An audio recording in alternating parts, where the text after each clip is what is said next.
Bismillahirrahmanirrahim. Assalamu alaikum wa rahmatullahi wa barakatuh. Dear students, hope you all are fine by the grace of Allah subhanahu wa ta'ala. In this lesson, inshallah, we'll find out the third equation of motion with the help of the speed time graph. First equation of motion, second equation of motion के answers में से जो further derivations हम लोगों ने की थी या उनके आंसर्स में से जो हमारे पास फर्दर एजम्पशंस आ सकती हैं, हम उनको भी साथ ही साथ मेंशन करेंगे ताकि हम अपनी थर्ड इक्वेशन ऑफ मोशंस को सॉल्व करते वक्त उनकी हेल्प ले सकें। और third equation of motion student आपके पास थोड़ी सी कम्प्लेक्स होती है क्योंकि इनमें हम लोग साइड्स को, लेंथ्स को आपस में थोड़ा सा इंटरमिंगलिंग जो है उनकी कर रहे होते हैं, जिस वजह से थोड़ा सा प्रॉब्लम जो है बच्चों को अक्सर फेस करना पड़ता है। लेकिन बहुत ही ज़्यादा इजी है, इंशाल्लाह इसको बहुत ही सिंपल वे के अंदर हम सॉल्व आउट करेंगे। सबसे पहले नंबर पे हम अपने प्रीवियस डाटा को भी या थर्ड इक्वेशन ऑफ मोशन से रिलेटेड जो डिटेल है इनिशियली कि अगर हमें लॉन्ग क्वेश्चन लिखना पड़े तो हम इसको किस तरह से मेंशन करेंगे, हम उसको पहले एक दफ़ा रिकॉल कर लेते हैं। सबसे पहले नंबर पे स्टूडेंट हमारे पास हैं एजम्पशंस। हम अपनी एजम्पशंस में इस बात को पहले भी अंडरस्टैंड कर चुके हैं कि हम हमेशा इक्वेशन ऑफ मोशंस को उस केस में डिस्कस करेंगे कि जब ऑब्जेक्ट, स्पेशली ये ड्राइव आउट करते वक्त की बात है, ठीक है ना, कि हमारे पास क्या होगा कि ऑब्जेक्ट की मोशन लीनियर होनी चाहिए। लेकिन इससे रिलेटेड मैं ये भी बता चुका हूँ कि अगर ऑब्जेक्ट की मोशन एंगुलर होती है तो फिर हमारी एजम्पशंस में और भी चेंजेस आ सकती, उनके मुताबिक फिर हमारी इक्वेशन ऑफ मोशन चेंज हो जाती है। अच्छा, क्योंकि यहाँ पर हमने लीनियर मोशन को डिस्कस करना है और साथ ही साथ क्योंकि वेलोसिटी का चेंज भी है इन अ वे ऑफ यूनिफॉर्म, तो हम यूनिफॉर्म एक्सेलरेशन को भी कंसिडर करते हैं और साथ ही साथ हम अपनी मैग्नीट्यूड को ही सिर्फ और सिर्फ यहाँ पर डिस्कस करेंगे। अच्छा, इसी तरह हमारे पास एक्सप्लेनेशन है और एक्सप्लेनेशन जो है वो आपने बेटे हमेशा डायग्राम के सामने ही लिखनी है ताकि लिखने में और समझाने में आसानी हो सके। हम हमेशा स्टार्ट करेंगे बेटे अपनी कंसीडर से। Consider an object that is moving from the initial velocity vi and in a straight line with a uniform acceleration and after some time the velocity will become vf and the total area या total distance covered by an object is mentioned by a shaded region under the graph of speed and time। इसी तरह student अपनी derivation को solve out करने से पहले आपने एक स्टेटमेंट लाजमी तौर पर लिखनी है और आज की हमारी जो थर्ड इक्वेशन ऑफ मोशन है इसकी स्टेटमेंट भी सेकंड इक्वेशन ऑफ मोशन की स्टेटमेंट ही की तरह एज इट इज सेम है, क्योंकि इन दोनों में हमने total distance covered by an object को ही डिस्कस करना है, लेकिन दो डिफरेंट पॉइंट ऑफ व्यू से। जिसमें सबसे पहले नंबर पे मैंने कल अपने लास्ट लेसन में आपसे शेयर किया था कि हमारे पास अगर यहाँ पर एक इस तरह की शेप बन रही हो तो नॉर्मली स्टूडेंट्स को इस शेप का नेम नहीं आता, ठीक है। अब जब शेप का नेम नहीं आता तो उनके फॉर्मूलाज कैसे आते होंगे, तो हमने इसको आसान कर लिया था और second equation of motion drive की थी। कल हमने क्या किया, हमने कहा हम इसके दो पार्ट्स कर लें, हम एक ट्राइंगल कंसीडर कर लेते हैं, एक रेक्टेंगल्स कंसीडर कर लेते हैं और इन दोनों के आंसर्स को सम कर देते हैं। लेकिन आज क्योंकि हम इसको प्रॉपर एक नई चीज़ वो भी समझनी चाहिए, तो हम क्या करेंगे, आज इसके दो पार्ट्स के अंदर डिवाइड नहीं करेंगे बल्कि सिंपल कंप्लीट डायग्राम का नेम और इसका फॉर्मूला जो है समझकर याद करेंगे और उसकी मदद से थर्ड इक्वेशन ऑफ मोशंस को फाइनली सॉल्व आउट करेंगे। तो सबसे पहले नंबर पे स्टूडेंट ये कंप्लीट शेप, इसका जो नेम है बेटे वो है जी ट्रिपीजियम। क्या नेम है इसका, ट्रिपीजियम। अच्छा, अब ट्रिपीजियम का फॉर्मूला जो है हमारे पास एरिया का, हम उसकी मदद से आज की थर्ड इक्वेशन ऑफ मोशंस को फाइंड आउट करेंगे या ड्राइव आउट करेंगे। तो सबसे पहले नंबर पे अगर हम देखें यहां पर हम लिख लेते हैं कि जी टोटल एरिया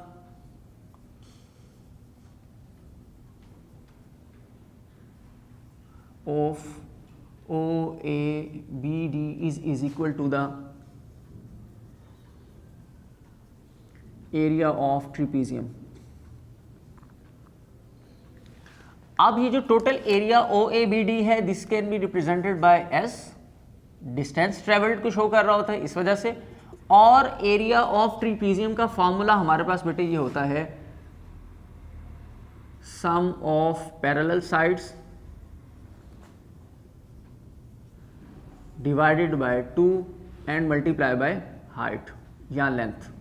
लेंथ यहाँ पे लिख लेते हैं।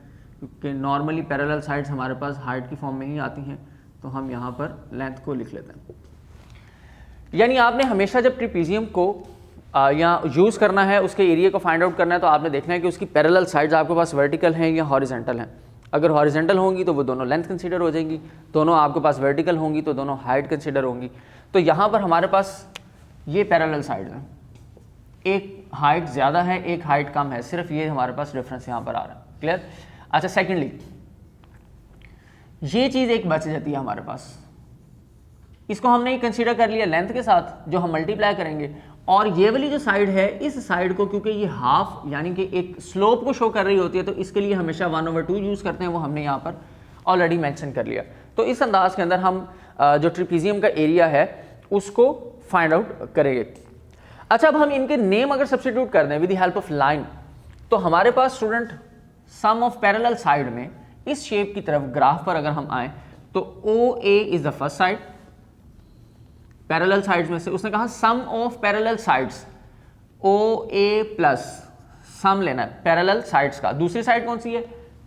DB या BD, आप कोई भी इसको नाम मेंशन कर सकते हैं। तो ये हमारे पास स्टूडेंट बन रहा है BD divided by 2 and multiply it by the length. Length कौन सी रहेगी थी स्टूडेंट? या वो आप उसको AC मेंशन कर सकते हो या OD, दोनों एक ही चीज है, both are equivalent. AC is equal to OD, so we can write it OD। अच्छा, जब भी आप मेंशन करें OD को यहाँ पर, तो हमें इसको हमेशा कोशिश करनी है कि रेट ऑफ की फॉर्म में लेकर आए, क्योंकि हमने जितनी भी वेलोसिटीज़ का चेंज डिस्कस किया, एक्सीलरेशन का चेंज डिस्कस किया, वो हमेशा विद रिस्पेक्ट टू टाइम होता है, ठीक है ना। तो ये हमारे पास इंडिपेंडेंट क्वांटिटी होती है, तो हमें इसको हमेशा कोशिश करनी चाहिए कि ये डिनोमिनेटर के अंदर है। यहाँ पर इस वक्त ये न्यूमिनेटर के अंदर जा रहा है, तो इसको ख़त्म करने के लिए, इसको बैलेंस करने के लिए हम एक वैल्यू को खुद से मल्टीप्लाई करवाएंगे दोनों साइडों पर, एंड विच इज़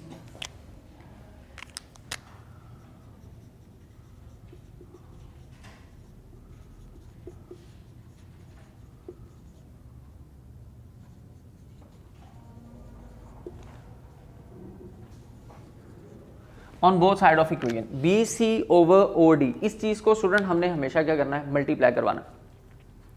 अच्छा, BC को और OD को सेपरेटली भी इनको डिस्कस कर लेंगे और कंबाइनली भी इसका रिजल्ट जो है वो हम डिस्कस कर लेंगे कि क्या आता है और क्या नहीं आता।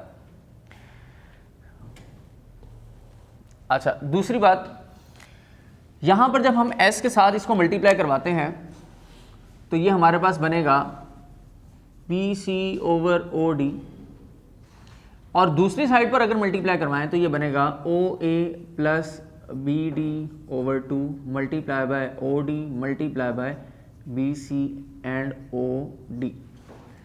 अब अगर आप देखें स्टूडेंट, तो यहाँ पर OD और OD आपस में कैंसिल हो सकता है, इनको हम कैंसिल कर देंगे।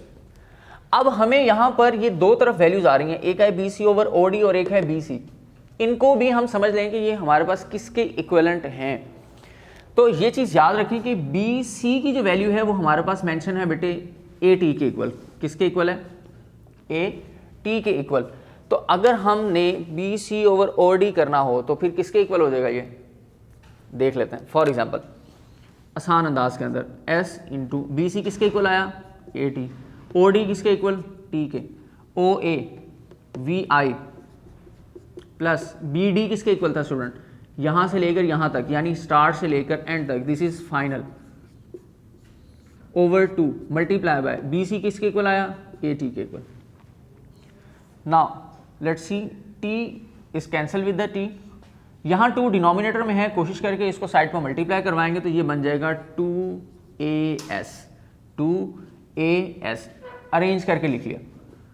इस साइड पर है student VI plus VF and AT। अच्छा, सेकंड पॉइंट ऑफ व्यू में देखा जाए अगर एक्सीलरेशन किसके इक्वल होता है, हमने ये चीज़ यहाँ पर भी पहले मेंशन की थी। जैसे फॉर एग्जांपल कि टोटल हमने कहा कि ये जो BC की लेंथ है ये हमारे पास DB माइनस DC के इक्वलेंट भी होती है, और ये क्या होता है? AT is equal to VF minus VI। यहाँ से AT को उस तरफ अगर ले जाएं तो VF minus VI over T, ये चीज़ बन सकती है ना यहाँ पर। तो इसी वजह से अब हम क्या करेंगे कि यहाँ पर कंप्लीटली इस बी सी को हम ए के इक्वलेंट भी रख सकते हैं, ए टी के इक्वलेंट भी रख सकते हैं। अगर ए टी के इक्वल रखेंगे तो वी एफ माइनस वी आई आएगा, और अगर ए के इक्वल रखेंगे तो फिर हमारे पास V F minus V I over T की फॉर्म के अंदर ये पूरा का पूरा इसका पैटर्न जो है वो बन जाएगा। अच्छा, अब यहाँ पर आपने करना स्टूडेंट सिर्फ और सिर्फ ये है कि ये जो 2as है ये साइड एज इट इज रहेगी, यहाँ पर सिर्फ और सिर्फ ए टी की वैल्यूज को सब्स्टिट्यूट कर देना, V I plus V F into A T, हम यहाँ पर बी सी को इसके मुताबिक रख रहे हैं, वी एफ माइनस वी आई के, ठीक है। तो ए टी भी लिखना चाहें तो लिख सकते हैं, अदरवाइज क्या कर सकते हैं यहाँ पर खाली अगर आप बी सी लिखा रहने दें तो बी सी आपके पास बहुत सी चीज़ों के इक्वल आ रहा है, किस किस के, इसके इक्वल भी आता है, बी सी इसके इक्वल भी आता है, बी सी इसके इक्वल भी आता है, बी सी ए टी के इक्वल भी आता है। तो यहाँ पर हम क्योंकि फार्मूले को कंक्लूड करना चाह रहे होते हैं सिंपल वे के अंदर ताकि ये कम्प्लेक्स ना हो, तो फिर हम इसको लिखेंगे इसके equal V F minus V I. अब मैथमेटिक्स के अकॉर्डिंग देखा जाए तो स्टूडेंट आपके पास एक फार्मूला यहाँ पर बन रहा है A plus B A minus B का, और ये किसके इक्वलेंट होता है, A square minus B square के इक्वल। तो ये आपके पास स्टूडेंट बन जाएगा V F square minus V I square, and hence this is your third equation of motion. तो इसमें सिर्फ और सिर्फ ये एक multiplicative pattern, total area of trapezium का जो फॉर्मूला है वो, और इसके अलावा थर्ड चीज़ ये कि यहाँ पर ये जो बी सी की वैल्यूज़ को पुट करना है, सिर्फ और सिर्फ ये जो 3 पॉइंट्स हैं यहाँ पर थोड़ा सा बच्चों को कंफ्यूज कर, लेकिन बहुत ही ज़्यादा सिंपल हैं। अगर आपने पहली वाली 2 इक्वेशन ऑफ मोशन खुद से आपने सॉल्व आउट की हैं, उनको ट्राई किया है, तो फिर आपके लिए ये भी बहुत ज़्यादा आसान हो जाएगी। अच्छा, दूसरा एक लास्ट पॉइंट स्टूडेंट वो ये आप जहन में रखिएगा कि आपसे अगर लॉन्ग क्वेश्चन, क्योंकि बोर्ड में ऐसा भी हो चुका है कि आपके पास हमेशा फर्स्ट इक्वेशन ऑफ मोशन या सेकंड या थर्ड नहीं पूछी जाती, बल्कि 2 एक साथ भी पूछी जा सकती है। Third equation of motion normally separate पूछी जाती है, और फर्स्ट एंड सेकंड जो है वो कंबाइनली पूछी जा सकती है।